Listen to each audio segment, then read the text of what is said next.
Noodles খেতে আমার একদমই ভালো লাগে না, কিন্তু এভাবে যদি কালারিং সবজি টবজি দিয়ে নুডলস রান্না করে সেটা খেতে কিন্তু আবার খুবই পছন্দ করি। ডিম দিয়ে নর্মালি নুডলস রান্না করলে ওই নুডলসটা কেন জানি আমার কাছে একদমই ভালো লাগে না খেতে। তো সেদিন রাতে হঠাৎ করে নুডলস রান্না করে খেতে ইচ্ছে করতেছিল, তো চলে আসলাম রাতে রান্না করার জন্য। আর এই নুডলসটা আমার ছেলেও খুবই পছন্দ করে, যদি একটু গাজর টাজর দিয়ে রান্না করি তাহলে ও খেতে ভালোবাসে। তো এই তো নুডলস রান্না করার জন্য এখানে আমি গরম পানি বসিয়ে দিয়েছিলাম একটা পাতিলে। তারপর এখানে আমি 3 প্যাকেট ম্যাগি নুডলস দিয়ে দিয়েছি। ম্যাগি নুডলসটাই আমার কাছে খেতে ভালো লাগে, অন্য অন্য নুডলস তেমন একটা ভালো লাগে না।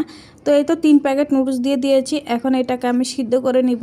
নুডলসটা সিদ্ধ হয়ে গেছে, ঠান্ডা পানি দিয়ে ধুয়ে নিব। আর নুডলস কিন্তু ঠান্ডা পানি দিয়ে ধুয়ে নিলে নুডলসটা একদম ঝরঝরা থাকে।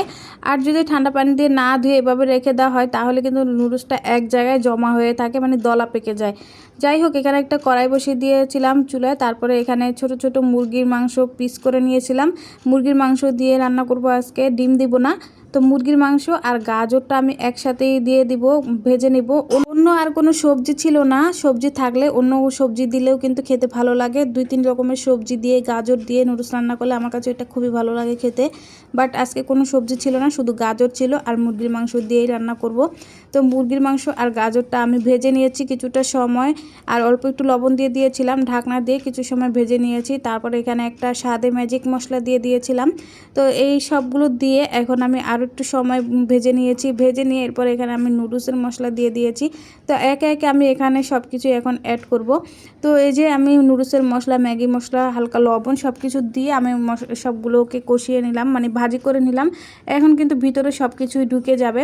তো এই পর্যায়ে কিন্তু সিদ্ধ হয়ে গেছে সব কিছুই ভাজাভাজি করতে করতে। এখন আমি এই যে টমেটো কুচি একটা, পেঁয়াজ কুচি আর কাঁচামরিচ কুচি এগুলো দিয়ে দিলাম। এগুলো দিয়ে আরও 2-3 মিনিট আমি ভেজে নিব। সবগুলো মশলা একসাথে দিয়ে তারপরে এখন আমি ভেজে নিব আরও কিছুটা সময়। তো আরও 2 প্যাকেট যেই মশলা ছিল, ম্যাগি মশলা, নুডলসের মশলা আর কি, ওই মশলা 2টা দিয়ে দিলাম। তো এখন সবগুলো মশলা দেওয়া হয়ে গেছে। এখন আমি এই সবজিটাকে ভালোভাবে একটু সময় নিয়ে ভাজি করব, যাতে ভিতরে একদম সব কিছু ঢুকে যায়। তো সব কিছু কিন্তু এখন ভাজা হয়ে গেছে। এই পর্যায়ে কিন্তু আমি নুডলসগুলো দিয়ে দেবো। নুডলসগুলো কিন্তু আমি আগেই পানি ঝরিয়ে ধুয়ে রেখেছিলাম। আর দেখতে পাচ্ছি নুডলসগুলো একটার সাথে একটা একদমই লাগে নাই, একদম ঝরঝরা ছিল নুডলসগুলো। তো এভাবে নুডলস রান্না করলে কিন্তু একদম ঝরঝরা থাকবে, একটার সাথে একটা কখনোই লাগবে না। তো এই তো আমার কিন্তু নুডলস রান্না কিন্তু হয়ে গেছে প্রায়। এখন কিছুটা সময় নাড়াচাড়া করে নামিয়ে নিলেই কিন্তু হয়ে যাবে। এই নুডলসটা খেতে আমার কাছে খুবই ভালো লাগে। আর ডিম দিয়ে রান্না করলে নুডলসটা আমার একদমই ভালো লাগে না খেতে, কিন্তু এভাবে যদি 2-3 রকমের সবজি বা মুরগির মাংস দিয়ে নুডলস রান্না করা হয় তাহলে আমার কাছে খুবই ভালো লাগে খেতে।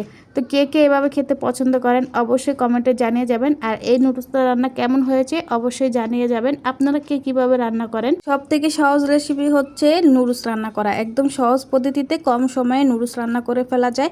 তো যাই হোক, আমিও রান্না করে ফেললাম। তো আপনাদের কাছে ভিডিওটা কেমন লাগলো অবশ্যই জানাবেন। আজকের ভিডিওটা এই পর্যন্তই। ভিডিওটা ভালো লাগলে সবাই একটু লাইক, কমেন্ট আর শেয়ার করে দিবেন। সবাই ভালো থাকবেন, সুস্থ থাকবেন।